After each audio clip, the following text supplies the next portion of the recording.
Captain's log, subdate 200520.2. Subfleet have decided to not send me any reinforcements. Something to do with me forcing too many women to serve me when they're meant to be my equal, and optics.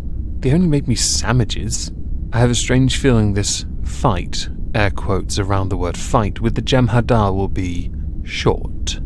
Welcome everyone to the 21st Halls of bracket in close bracket justice. Today we're going to cover one that, this one's a bit, This one's interesting. You can all credit Kevin Logan for tweeting this out.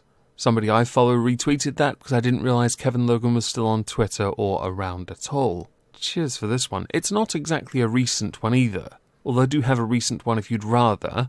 Do let me know in the comments down below based on the response of this one. The person we're going to be addressing was sentenced in 2017, but what they did was quite, I don't know how to quantify it actually, kind of insane.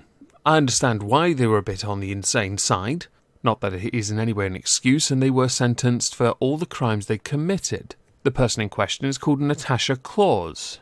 Natasha Claus is a mother of two with a history of issues, and it's those issues we're going to go through. Because she's been caught out a number of times doing quite outrageous things, and each one in turn, oh boy. We'll go to the first one because it's the only one with a definitive date on it.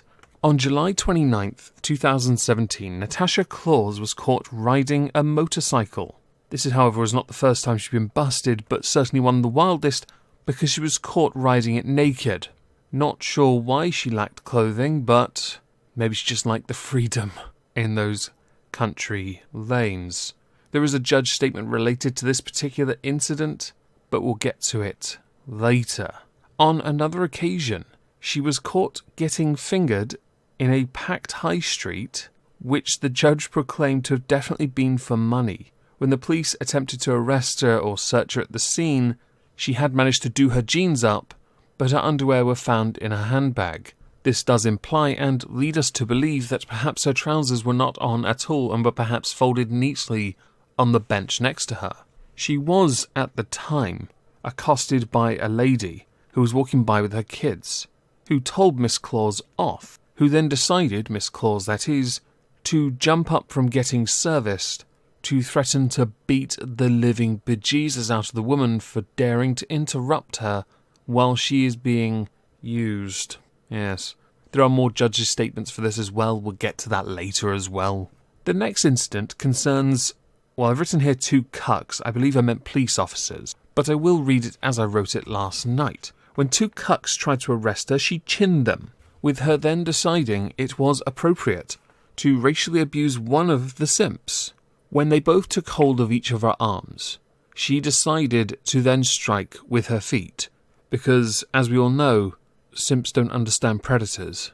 In another separate incident, there's a fourth one, she assaulted a blind man that she was, let's say, using, after that same blind man received a letter from the Woking Council that threatened to evict him from his sheltered accommodation because he is considered a vulnerable man because of her antisocial behaviour. He lived in a one-bedroom flat at the time, and she, based on court documents evidence, has a track record and history of taking advantage of vulnerable men. I'm sure many of you are now wondering, Omegon, what on earth could have caused this to happen, this possible-ish borderline mad lad to do all of this?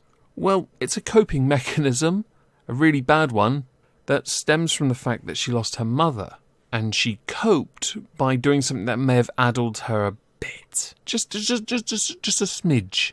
I swear I don't have a stammer. By huffing butane gas. Sounds to me like she is a party animal. Huffing gas. I've only ever seen people do that twice in my lifetime, and once was in GTA 5 when you're Trevor outside his mobile home. The second time, I was walking through Margate. I saw one person huffing glue, and another person huffing gas. It was very smelly, yes. Well, now would be a good idea then to address her sentences before we get to the judge's statements on this, because there are a number of sentences for each of the crimes we've gone through. For assaulting the blind man, she was jailed for 3 months for assault, 2 months for each attack on the police officers, 2 months for being racist to one of the officers, and only 1 month for outraging public decency, with another month for abusing the woman who asked her to stop the sex act. She was also jailed for 4 months for breaching a suspended jail sentence.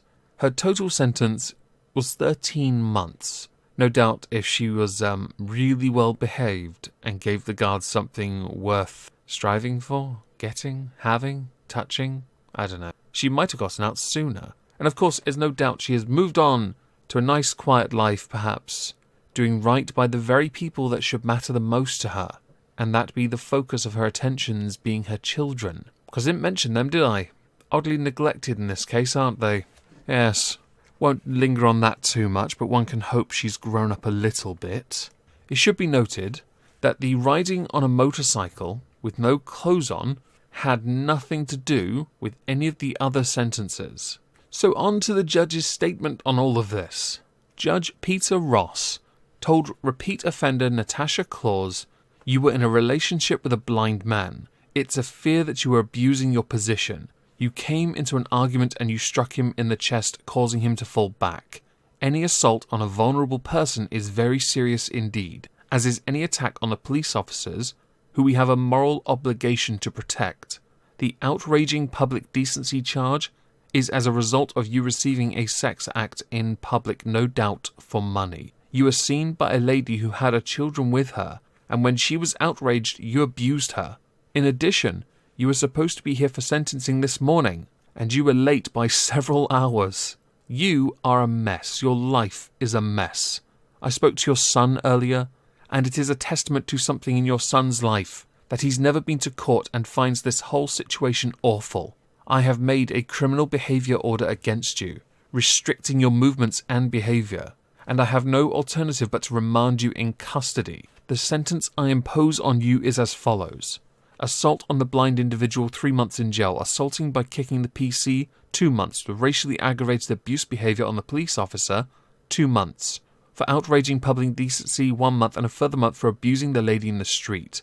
I am also activating a period of 4 months in relation to breaching your suspended sentence, as well as 1 day for breaching bail. But that's not all that's happened to Natasha Claus. There was one last sentence to give her.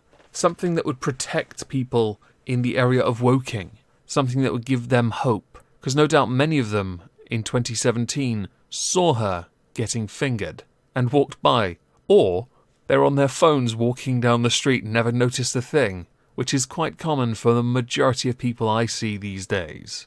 A spokesperson for the Surrey Police said, Natasha Claus has been problematic in and around Woking for some time, and when under the influence becomes very aggressive towards members of the public.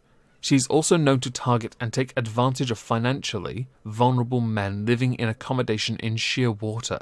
So what is the final sentence? She's been banned from Woking. I'm not joking. She is banned from entering the majority of Woking due to her aggressive and antisocial behaviour in and around the town centre.